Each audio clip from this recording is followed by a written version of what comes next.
Hello. To explain the structures that attach themselves to standing stones and stone circles, I'm going to tell you a story of something that happened to me about 20 years ago.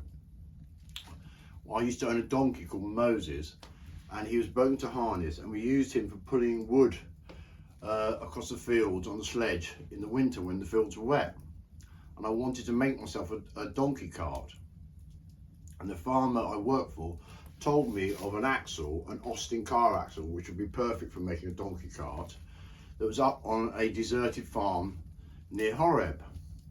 So he gave me a map, and I found myself right on the hills of Carmarthenshire, with the sun dancing on the sea by Llanstefan Castle this way, and the big green blanket of Breckfast Forest there. And the map I was holding showed me I needed to go down into a little woodland that was attached itself to Breckfast Forest. So I went down over a rusty iron gate, down a very overgrown track, and came to this deserted old farmyard. And to my surprise, there was the Austin car axle, but a tree had come up and grown itself all the way around it, and I couldn't get it out. Well, the man who told me about the axle and gave me the maps said that this farm was owned by his cousin, a man called Mr. Isaacs, and he was a hermit, and he lived there somewhere. And I could have the axle, but it would be better if I asked him for it. So I went behind the farm, down, I found another path, it led deeper into the woods, and I came across a big boulder that stood on top. I was looking out over a hazel coppice when out of the trees came a man, and it was Mr. Isaacs. And he was about to tell me where to go, when between us ran a small herd of deer. This took him back, and he said, "Oh, I knew you were coming. The magpies told me. What do you want?" So I told him what I wanted and about the axle, and the tree had grown all the way around it. And so he disappeared into the woods and came back with a handsaw. We wandered up, and I took the saw from him, and I sawed the tree out and released the axle. And some of it I had to do on my back like this, and saw it like this. And when I set up, he had a big smile on his face, and he said, "You're good with that saw. Can you do a job for me? I want to fence off my woodlands." I said, "Yeah, I'm up for that." He said, "What's happened is, just lately, I've had lots of people coming in with guns, and I want to fence it off. It's about 120 acres of woodland and 2 fields, and I want to make it to a nature reserve." And so over the next few weeks and months, I got to know Mr. Isaacs really well, because we couldn't get a tractor down into the woodlands, and everything had to be carried down, and everything had to be done by hand. And we'd chat away, and he told me that he used to be a lecturer in Cambridge in ancient Welsh, and he studied ancient languages. And I told him about my life, that I was a tool handle maker, about my donkey cart, and I could see patterns on stones and on the sides of standing stones. And we're standing in a stream, and I pick up a stone and I say, "Look, I can even see the pattern on this." And at that moment in time, he said, "I've got someone I'd like you to meet." So we downed tools and we wandered back into the woods to the hazel coppice, and there's a clearing in the centre, and there are 2 gypsy caravans, and sitting in an armchair in front of an open fire knitting was Magda Shine. Magda Shine was a gypsy woman who could trace her line back of gypsies over 1,000 years, and she was a storyteller. And over the next few weeks or months, when we finished working, we'd stop about 3 o'clock, me and Mr. Isaacs, and we would go and visit Magda Shine, and she would make us either a cup of tea or give us a little glass of mead or glasses of oak flower wine, always delicious. And we'd sit there and she would tell us stories. All of her stories were all sung to a rhythm, like a chant, and she would weave and knit as she told us these stories while we sat there and listened, and very entertaining. So I'm going to do my very best to tell you some of Magda Shine's stories, and the first one is the beings of the beginnings. The beings of the beginning. The beings of the beginning lived in a place we call the Morva.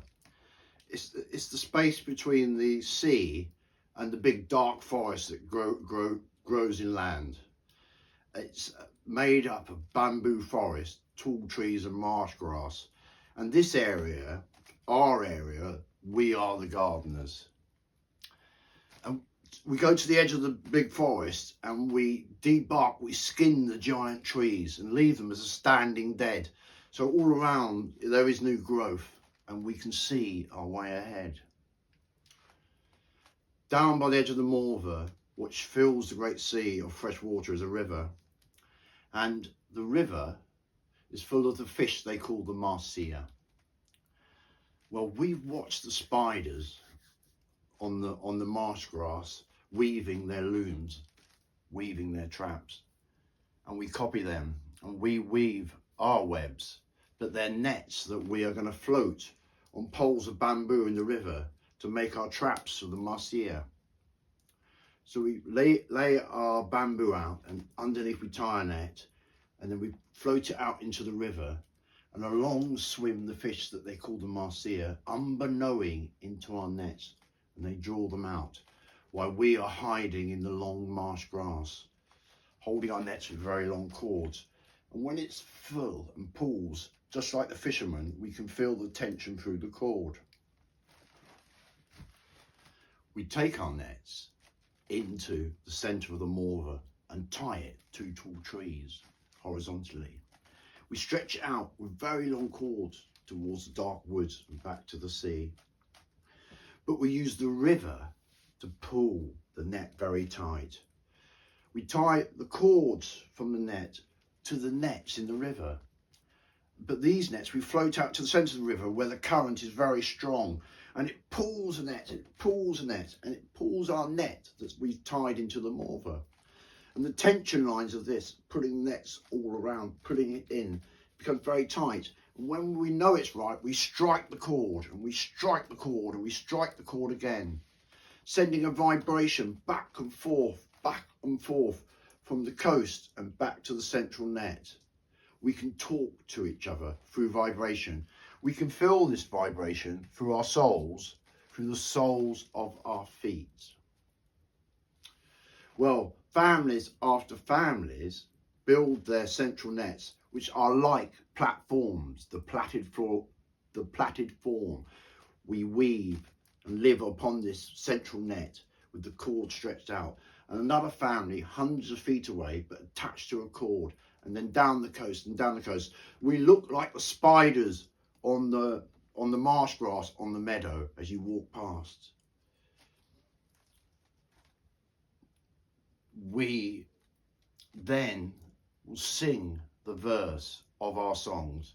So to remember how we weaved the net, how we made the trap and floated it on bamboo and tightened the cord, all of our actions are held in song.